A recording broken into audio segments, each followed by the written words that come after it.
നയതന്ത്ര തലത്തിലെ എല്ലാ മുന്നറിയിപ്പുകളും അവഗണിച്ചുകൊണ്ട് രണ്ട് ഇറാനിയൻ യുദ്ധക്കപ്പലുകൾ ആദ്യമായി അറ്റ്ലാന്റിക് സമുദ്രത്തിലൂടെ വെനിൻസുല തീരത്തേക്ക് നീങ്ങുന്നതായി US defence secretary Lloyd Austin പറഞ്ഞു.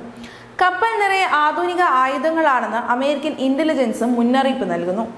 ഇറാനിലെ ബാൻഡർ അബ്ബാസ് തുറമുഖത്ത് നിന്നാണ് ഇത് യാത്ര തിരിച്ചിരിക്കുന്നത്. ഈ കപ്പൽ യാത്ര തിരിച്ചതു മുതൽ അമേരിക്കൻ രഹസ്യാന്വേഷണ ഏജൻസികൾ കപ്പലിന്റെ വിവരങ്ങൾ ശേഖരിക്കുന്നുണ്ട് എങ്കിലും ആദ്യമായാണ് പുറത്തുവിടുന്നത്. ആദ്യമായാണ് ഇറാന്റെ ഒരു യുദ്ധക്കപ്പൽ അന്റാർട്ടിക്ക സമുദ്രത്തിൽ എത്തുന്നതും.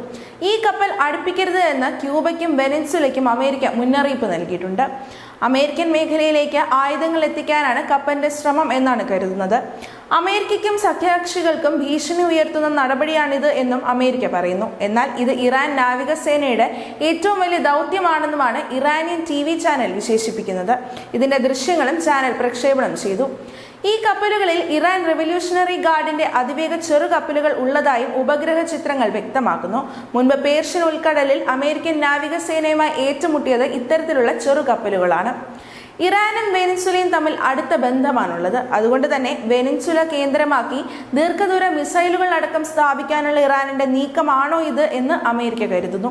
അതിനാൽ തന്നെ സഹദ് എന്ന ഈ കപ്പലിനെയും അനുഗമിക്കുന്ന മറ്റു കപ്പലുകളെയും തകർക്കാനുള്ള നീക്കം അമേരിക്ക ഉടൻ നടത്തിയേക്കുമെന്നാണ് സൂചനകൾ. അങ്ങനെയെങ്കിൽ അതൊരു യുദ്ധത്തിലേക്ക് നീങ്ങുമെന്ന് ലോകരാജ്യങ്ങളും ഭയപ്പെടുന്നു. അറബ് രാജ്യങ്ങളിൽ അമേരിക്കയ്ക്കെതിരെ പോരാടുന്ന രാജ്യങ്ങളിൽ പ്രധാനിയാണ് ഇറാൻ. അമേരിക്കയുടെ ഉപരോധത്തെ മറികടന്നുകൊണ്ട് വെനിൻസുല അടക്കമുള്ള രാജ്യങ്ങൾക്ക് പെട്രോളിയം ഉൽപ്പന്നങ്ങൾ ഉൾപ്പെടെ ഇറാൻ നൽകിയിരുന്നു.